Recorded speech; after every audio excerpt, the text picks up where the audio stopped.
سبێنی ڕۆژی پێنجشەممە کێشەی موچا چارەسەر دەکرێت. فەرمانبەرانی چەمچەماڵ سزا دەدرێن. وەزارەتی پێشمەرگا دەڵێت بەسا هەواڵی ناڕاست بڵاو مەکەنەوە. لا تیوار نیوزەوە سڵاوتان لێبێت تابانجافم و سێ هەواڵتان پێشکەش دەکەم.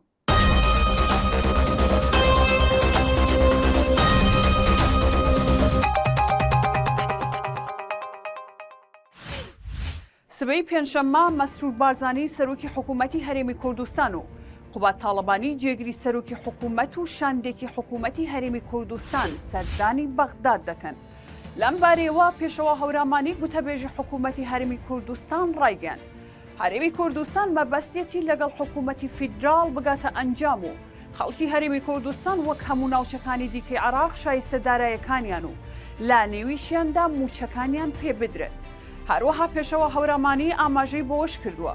حکوومەتی هەرێم پابەندی ڕێکەوتنەکانە لەگەڵ حکوومەتی فیدراڵ، سەردانی سەرۆکوەزیران و جێگرەکەی و تیمی حکوومەت پیشاندەری نیەتی سەرۆکوەزیران و حکوومەتی هەرێمە بۆ گەیشتنە ئەنجام و چارەسەری کێشەکان لە ڕێگای جێبەجێکردنی ڕێکەوتنەکان با تایبەتی جێبەجێکردنی یاسای بودجە.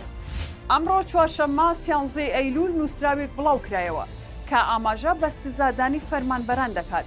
با پێی نووسراوەکە سەرۆکایەتی دادگای سلێمانی فەرمانبەرانی دادگای چەمچەماڵ سزا دەدات بەهۆی ئەوەی بایکۆتیان ڕاگەیاندووە لە دژی نەبوونی موچە. ئەو فەرمانبەرانە سزادراون بە بڕینی 3 ڕۆژ موچە و هەروەها ئەو فەرمانبەرانە دەدرێن بە لیژنە. سزادانی فەرمانبەران لە کاتێکدایە موچەی زۆر لە وادەی خۆی دواکەوتووە بەهۆی نەناردنی بوجە لەلایەن حکوومەتی عێراقەوە. لا ئێستاشدا سەرجەم موچەخۆران داوا دەکەن هەرچی زووە دەست بکرێت بە دابەشکردنی موچە ئەگەرنا بایکۆتی دەوام ڕادەگەێنن. وەزارەتی پێشمەرگەی حکوومەتی هەرێمی کوردستان لا ڕوونکردنەوەیەکدا باسی تێکچوونی ڕەوشی تەندروستی 19 پێشمەرگە دەکات کە دەست بە جێسیانزە لەوانە چارەسەرکراون.